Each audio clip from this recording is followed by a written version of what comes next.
chegamos aqui, meu Deus, essa é a aula da nossa revisão geral da unidade 1, professor. Isso, aula 12.1, a gente vai fazer aquela revisão geral. Fique atento, pessoal, que assim que a gente finalizar essa revisão geral, tem o que, Tatá? A nossa avaliação. Tá bom?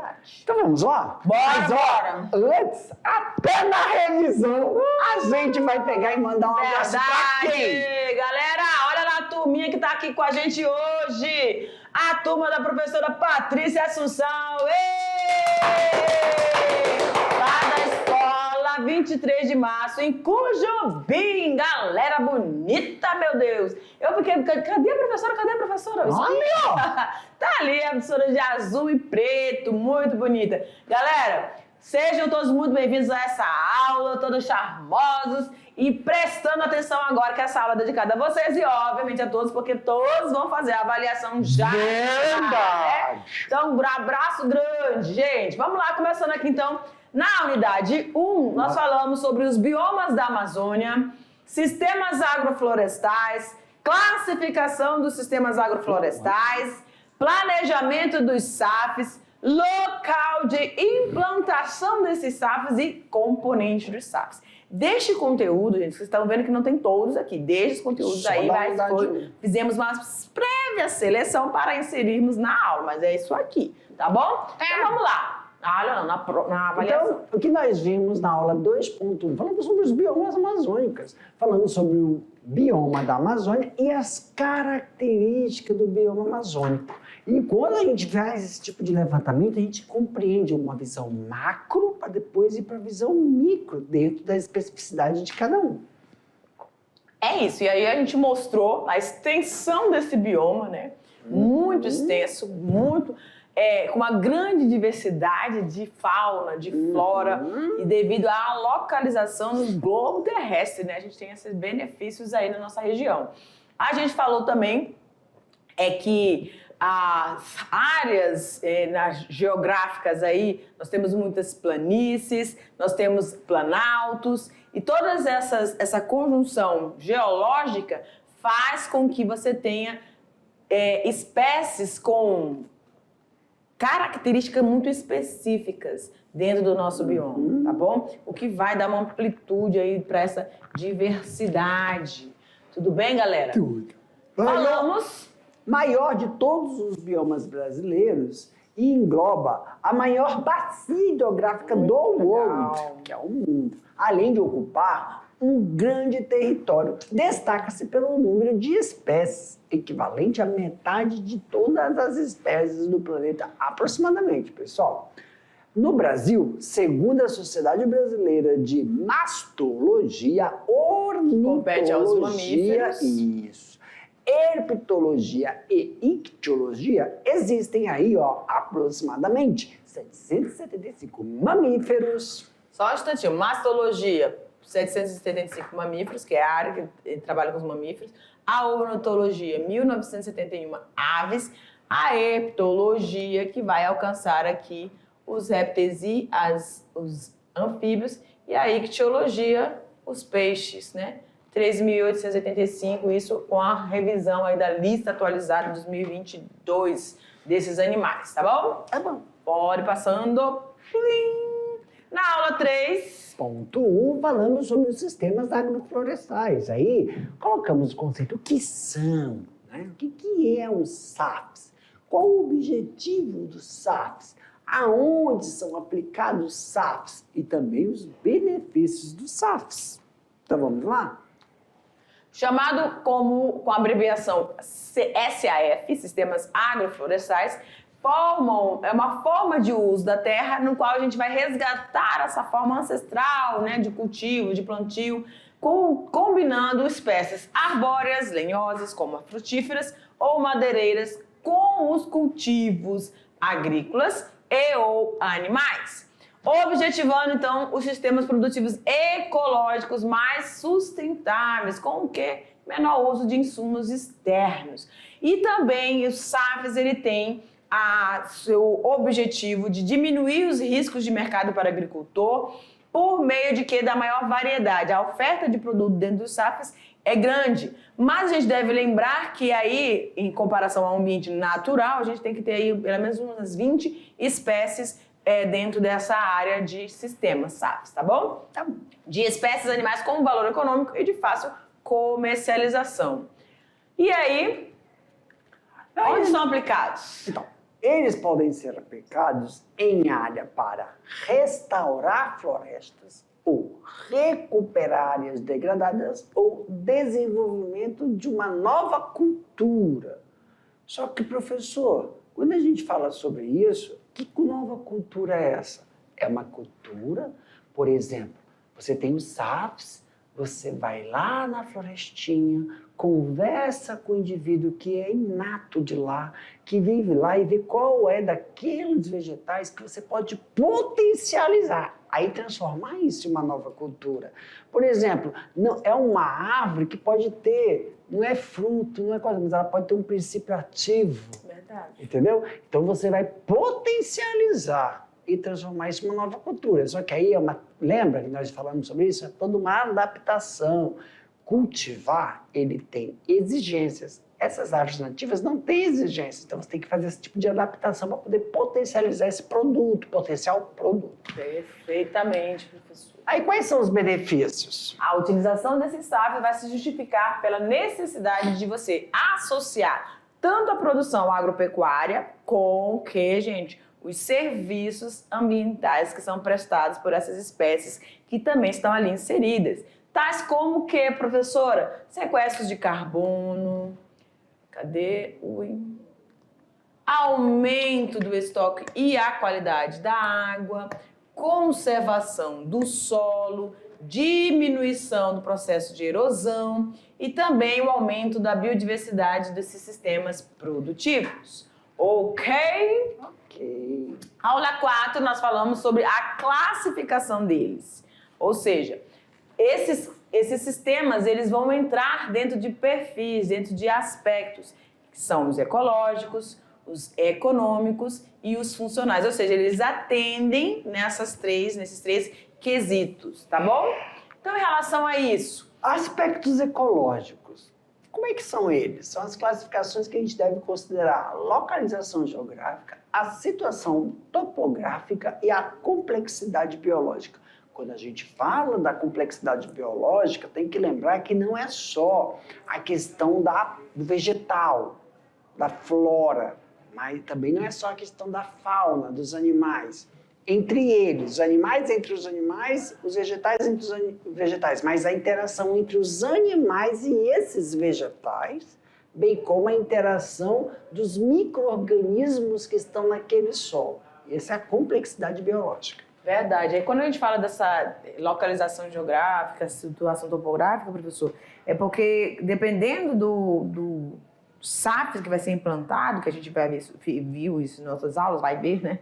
Nas outras aulas, o proprietário, a pessoa chega naquela área, ele vai analisar se aquela propriedade está inserida ou classificada em que tipo de SAF, qual que seria o mais adequado. Então a gente viu durante as aulas vários ajustes e esses ajustes mínimos possíveis, as interferências mínimas possíveis para que esse aspecto ecológico de fato seja respeitado. Então você vai respeitar todas as características geográficas e topográficas da região que você está trabalhando e pensando na implantação desses SAFs. E aí quando a gente fala, também tem nessa questão ecológica, professor, quando a gente fala dos SAFs de silvio-agrícola-pastoril, que é a exceção de uma criação, respeitando e também dando condições para que essa criação, dependendo de que seja de gado, de corte de leite, ou cabra, ou sei lá, outro...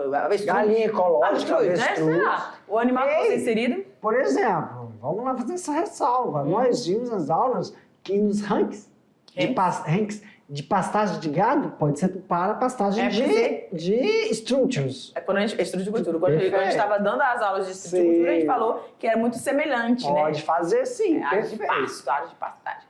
Ok, aí a gente fala também dos aspectos econômicos.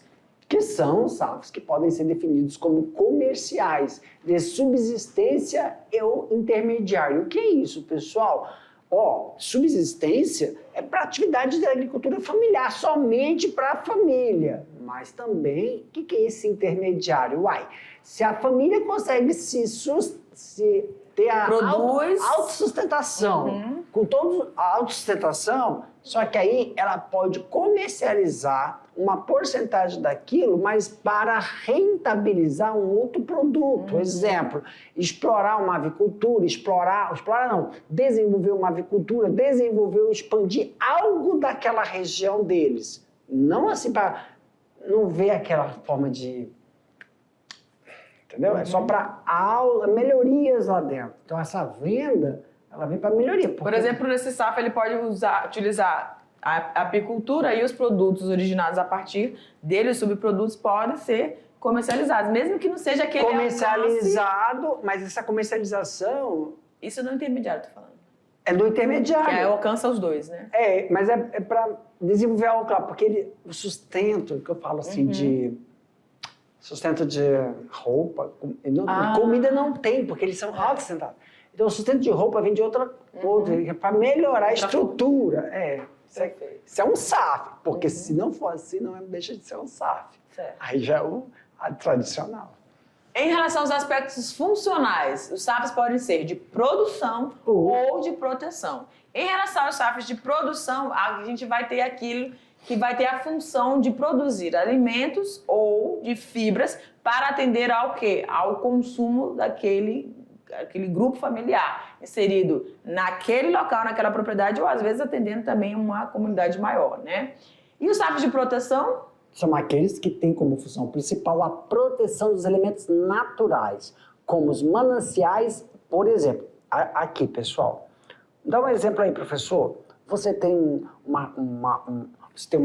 você tem um espaço na sua propriedade, obrigado. Você tem um espaço na sua propriedade e você pode utilizar determinados recursos naturais, mas você não pode prejudicar esses recursos. Exemplo, você pode explorar um pesque-pague, você pode explorar uma vivência de trazer pessoas para ver como é que é tirar mel, fazer o negócio, mas não alterar a situação, vivenciar e para manter. É isso mesmo. Então, os SAFs, eles são... lembra que a gente estudou aí sobre a questão das reservas legais? Então, também eles servem para você usar aquela área... Tem pessoas que gostam de falar, eu quero ir lá para aquela fazendinha ali, porque ali tem... de manhã cedo, eles têm...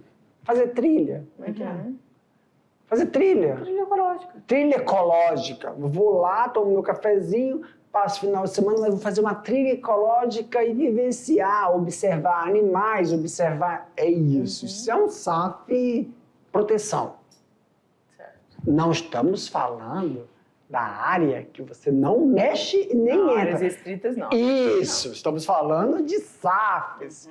SAFs é uma área que você pode Estão inseridos dentro da reserva legal que você pode fazer uso, desde que tenha discriminação do que você pode. Até nas áreas de proteção mesmo, tem uma região que você pode ir lá visitar, mas tem uma região que não pode nem... Isso.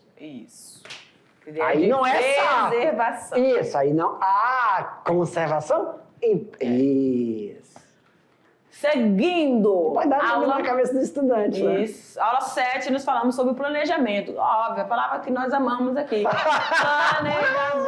Aí você tem que definir os objetivos que você quer para esse SAF a partir das características da sua propriedade. Só que, a propriedade, ela fala, não é isso? Ela fala para qual é o objetivo dela.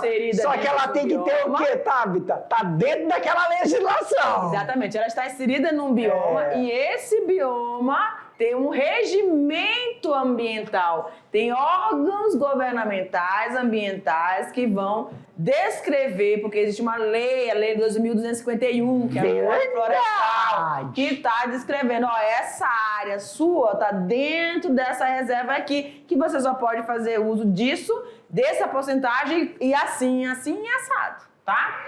Então, quando a gente faz a definição dos objetivos, se é comercial, se é de segurança alimentar ou prestação de serviço, como normalmente naquelas áreas que você vai usar o SAF como recuperação.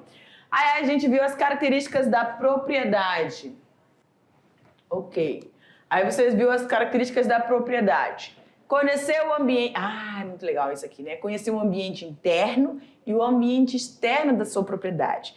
Quando a gente fala desse ambiente externo, professor, a gente está ligando muito também ao quê? Quando a gente fala dessa produção comercial, né? No externo, no externo é você ver qual é o potencial animal ou vegetal que você pode introduzir. Agora, quando a gente fala do interno, o que dentro da mata nativa eu posso potencializar sem introduzir nada de externo animal e vegetal. Certo, quando a gente está falando, tá falando da propriedade, ambiente externo e interno da propriedade. Aí você está falando, por exemplo, da distanciamento dos produtos que você está produzindo na sua área e como é que você pode fazer o escoamento, ou seja, a distribuição disso. Toda essa análise, ela tem que ser feita dentro do seu planejamento para que você veja quanto de custo que você vai ter e se vai ser realmente interessante, tá?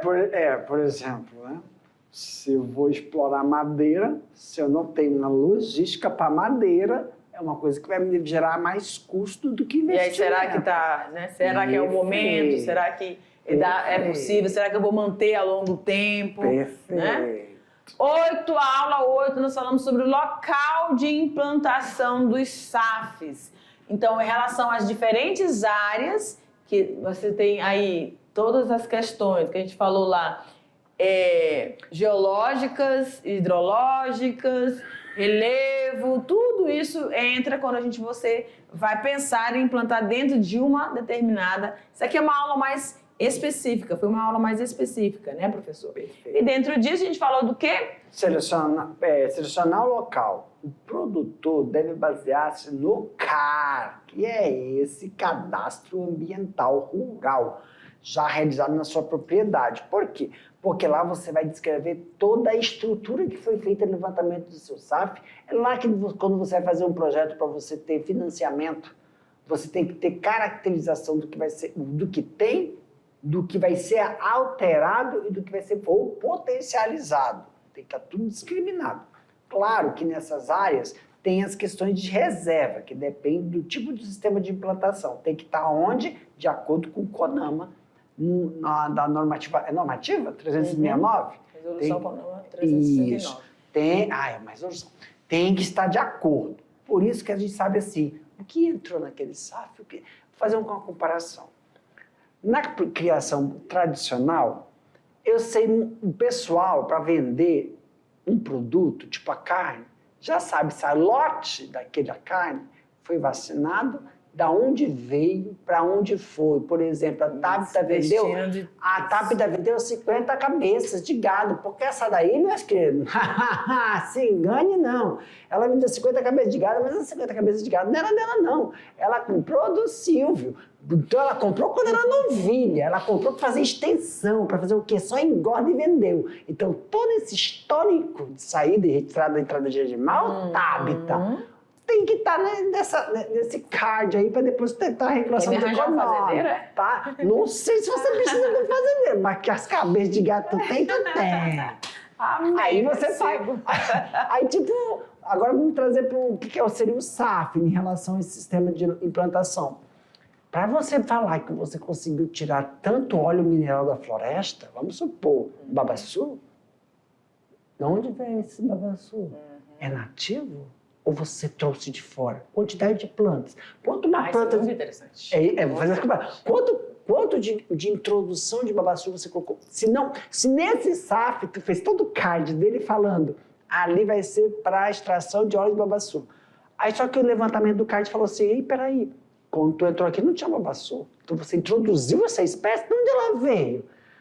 Entendeu? Olha só que legal, quando você vai fazer uma planta está dando óleo. Ele faz a avaliação de toda a parte verde, aí ele faz o teu satélite lá, mostra. Sim. Aí ele diz assim, desmatou tanto, mas peraí, essa área aqui, tem propriedades rurais, mas eles estão com o sistema SAF. Não era pra estar desmatado desse jeito? O que foi que aconteceu? Ou Então, não era só pra uma ter essa situação. quantidade de babaçu que tá aí. Pra Também. ter esse babaçu, alguém desmatou. Então, vem pra cá, professor, que a gente já finalizando. Entendeu? Então, esse cadastro ele é muito importante porque ele vai dar um norte para os nossos serviços ambientais para dizer pra gente o que a gente está fazendo da nossa parte de vegetação verde, né? Do nosso bioma amazônico, tá bom? Mas a gente encerra por aqui e deseja que você faça Uma excelente avaliação. Ó, respira aí, vai tranquilo que você vai ver que vai abrir, vai relembrando. Você vai lembrar, eles falaram isso aqui. Foi aquilo que eu fiz no exercício. boa prova. Beijo grande! Até mais.